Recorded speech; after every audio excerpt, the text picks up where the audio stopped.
दो जय जय कृपया ध्यान दीजिए 5 मिनट अभी दिव्य सागर जी मुनि महाराज से आशीर्वाद शुरू होने वाला है। 5 मिनट सभी लोग यहाँ पे अपने बैठिए।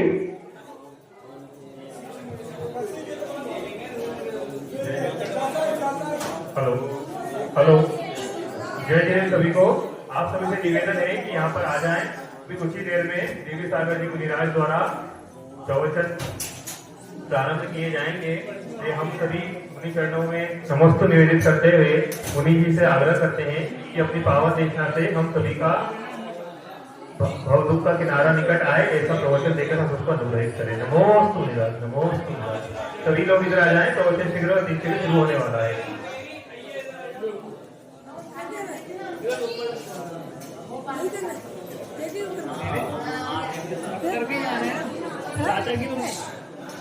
सभी अपने अपने स्थान पर बैठ जाएंगे, शोर बंद करके और अपनी ओर दृष्टि को लेकर के आएंगे। थोड़ी देर आइए चलते हैं माँ जिनवानी के चरणों में। जयकारा जोर से लगाएंगे। आप यहाँ पर हो इस बात का एहसास आपकी जयकारा से प्राप्त होगा। बोलिए पंच परमेष्ठी भगवान की अनंत अनंत सिद्ध परमेष्ठी भगवान की, नेमिनाथ भगवान की, शांतिनाथ भगवान की, सचदेव महावीर भगवान की, ओमकेश्वर बाहुबली भगवान की, 24 शंकर भगवंतों की, अचुर श्री गुरुदेव की, अचुर गुरुदेव श्री देवानंद जी महाराज के, मंगलदेव श्री जयकृष्ण जी महाराज के, समस्त आचार्यों की, तीन गुण महाराजों की, द्वादशाम जिनवानी माता की, जैन धर्म की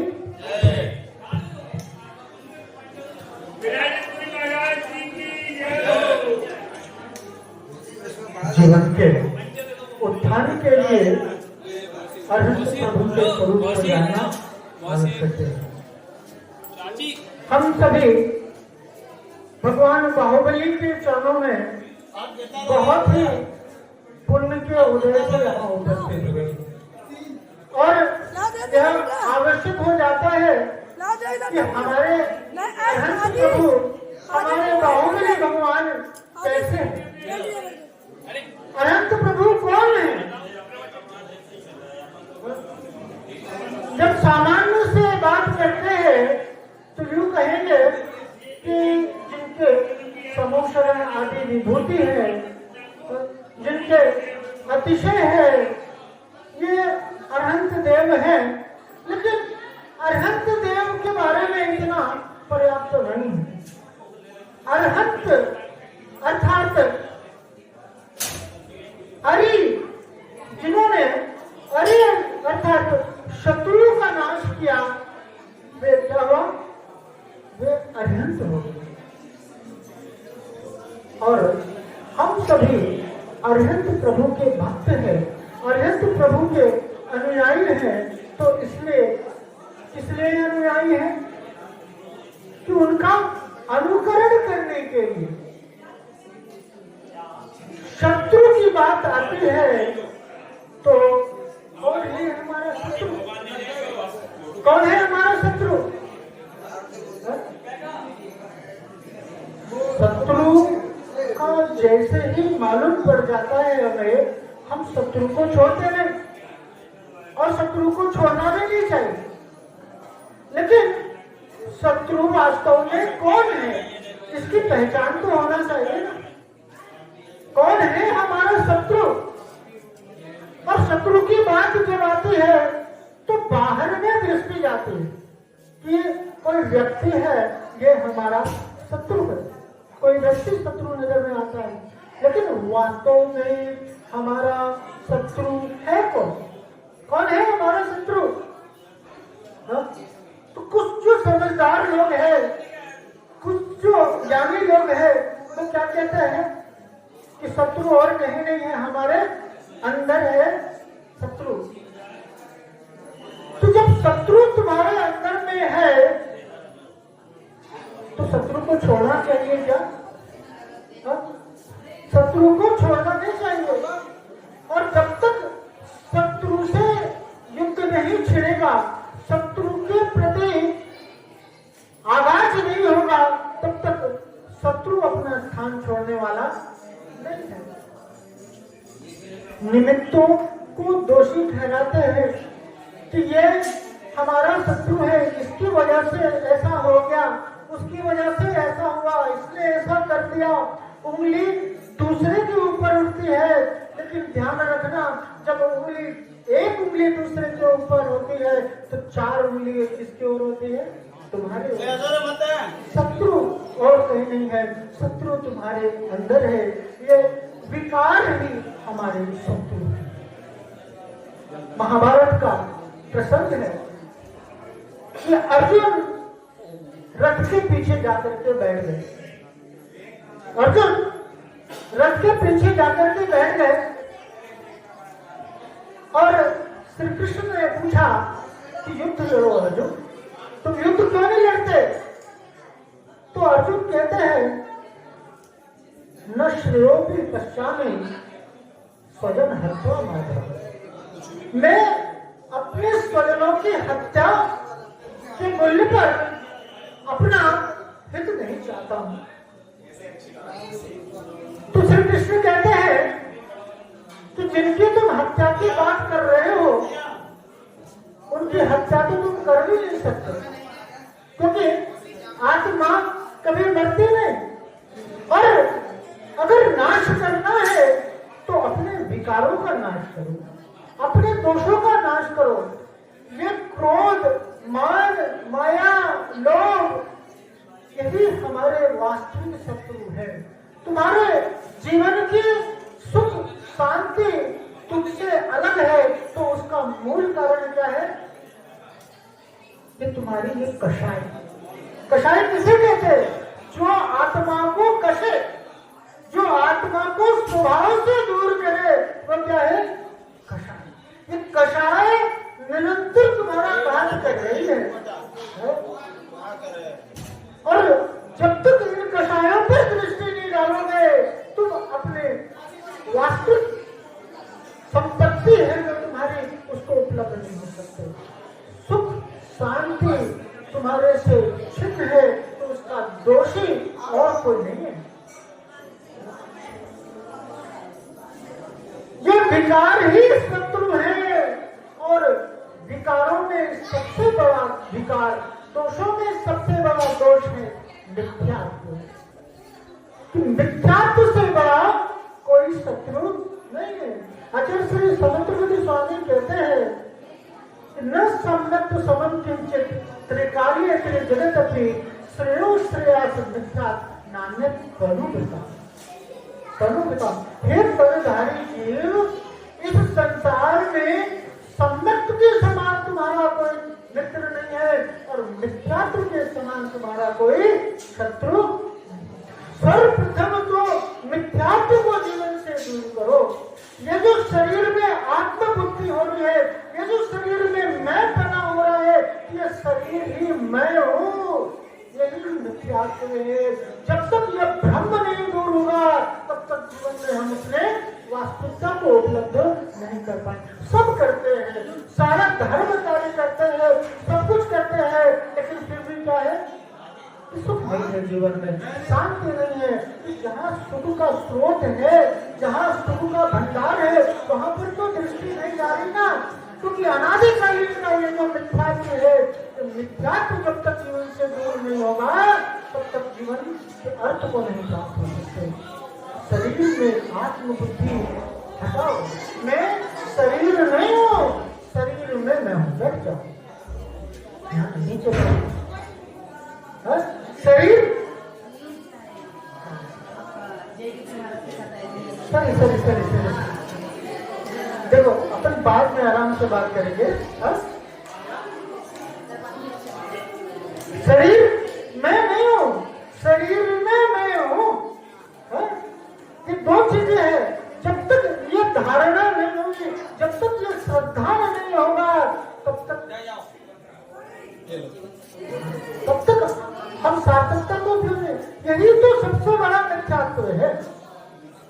शरीर से आत्मबुद्धि हटेगी तो स्वयं पर दृष्टि जाएगी। ऐसी प्रवृत्ति हो रही है, क्रोध करते हुए बड़ा अच्छा लगता है। अच्छा लगता है कि नहीं लगता है? क्रोध अच्छा लगता है ना? और तुम क्रोध नहीं करो तो तुम्हारे समझाने वाले भी तुमसे मिल जाएंगे कि कैसे डब्बू है, चुपचाप रहते हो, तुम्हें 10 सुनाना चाहिए था। लेकिन ध्यान रखना, इतनी देर तुम शांति से बैठे हुए थे, इतनी देर तुम आनंद में थे, और तुम्हारा ये जरा सा क्रोध तुमसे तुम्हारी शांति को छीन लेता है। ये क्रोध मेरा स्वभाव नहीं है, ये अहंकार मेरा स्वभाव नहीं है। कहते हैं कि मनुष्य जन्म में अहंकार चले जाए ना तो इसी भाव में उसके लिए मोक्ष की प्राप्ति होगी। चारों गति में एक कषाय की बाहुल्यता है, इसमें मान कषाय की बाहुल्यता किसमें है? इस मनुष्य गति में है। और इस मान की पूर्ति के लिए, इस अहंकार की पूर्ति के लिए जाने किस स्तर पर चला जाता है। कोई भी पाप करने से भी ये घबराता नहीं है, भय नहीं खाता है, लेकिन ये अहंकार मेरा शत्रु है। अहम के विसर्जन के बिना जीवन का सृजन नहीं हो सकता है।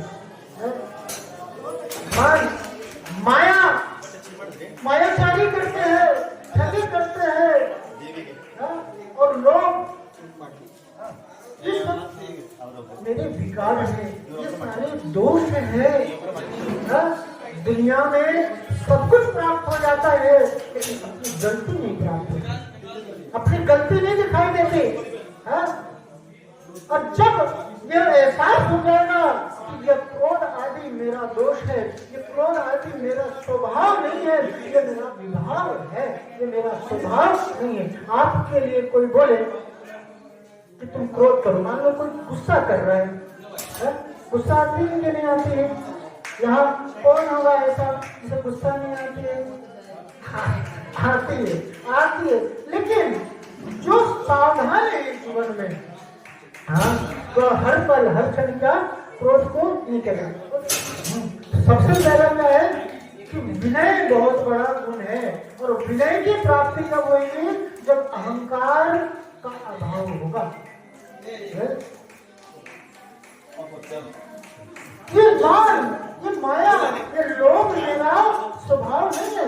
कोई आपको बोल दे कि क्रोध करो, जैसे अभी आपके लिए गुस्सा आ गया, कोई आपको 4 शब्द बोल रहा है, शब्द बोल रहा है, तो आप उसको उस समय क्या बोलो?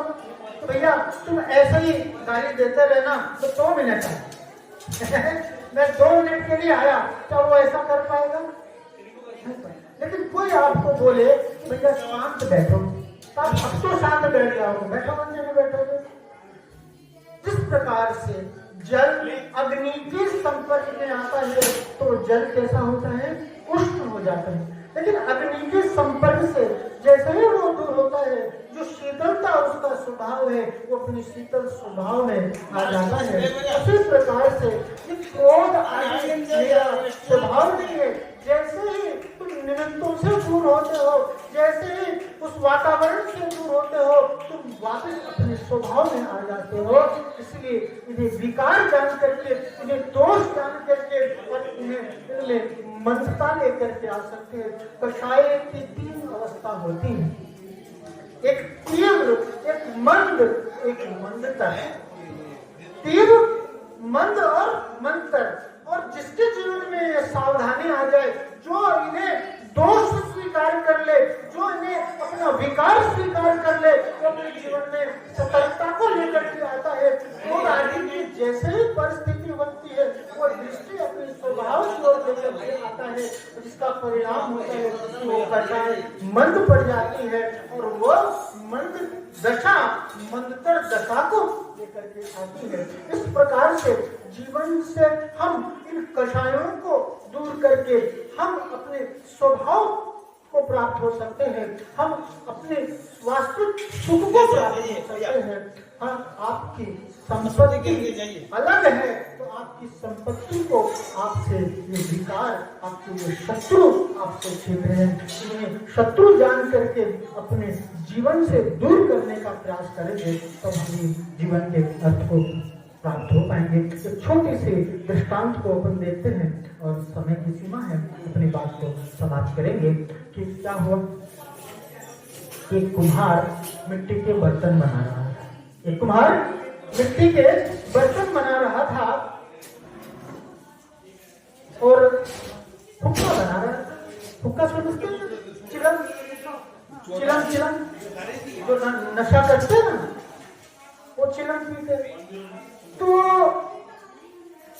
उसकी पत्नी कहती है कि ये क्या बना रहे हो? उसकी पत्नी कहती है ये क्या बना रहे हो? उसके साथ चिलम बना रहा हूँ, आजकल बहुत डिमांड में है, बहुत बिकती है, तो चिलम बना रहा हूँ।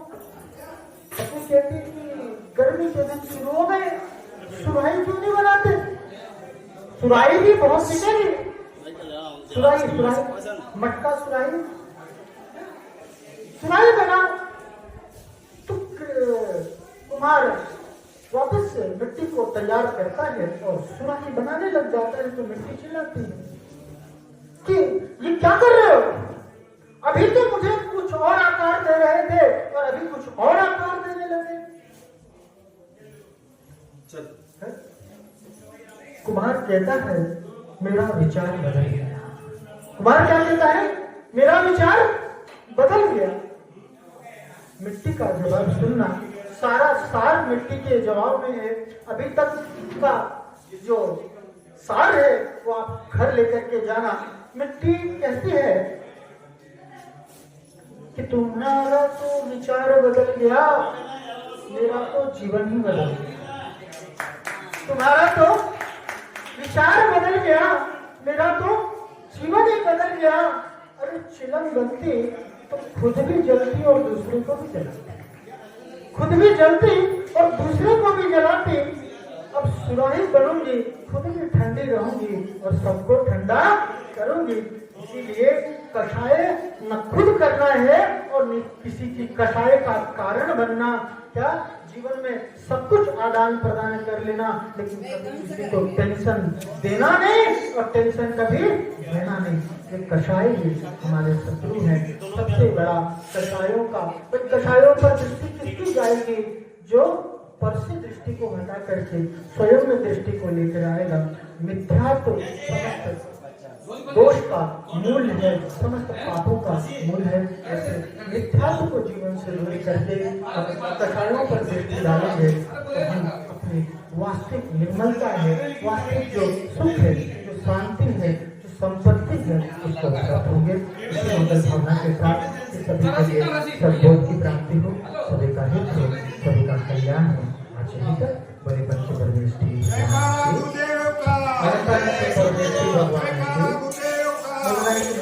भगवान की, शांतिनाथ भगवान की, पार्श्वनाथ भगवान की, काशनायक महावीर भगवान की, गोमतेश्वर बाहुबली भगवान की, 24 तीर्थंकर भगवंतों की, आचार्य श्री कुंकुन गुरुदेव की, आचार्य गुरुदेव श्री देवानंद जी महाराज की, हम गुरुदेव श्री जयकृष्ण जी महाराज की, समस्त आचार्यों की, तीन महाराजों की, द्वादशाम चिन्वानी माता की, जय की।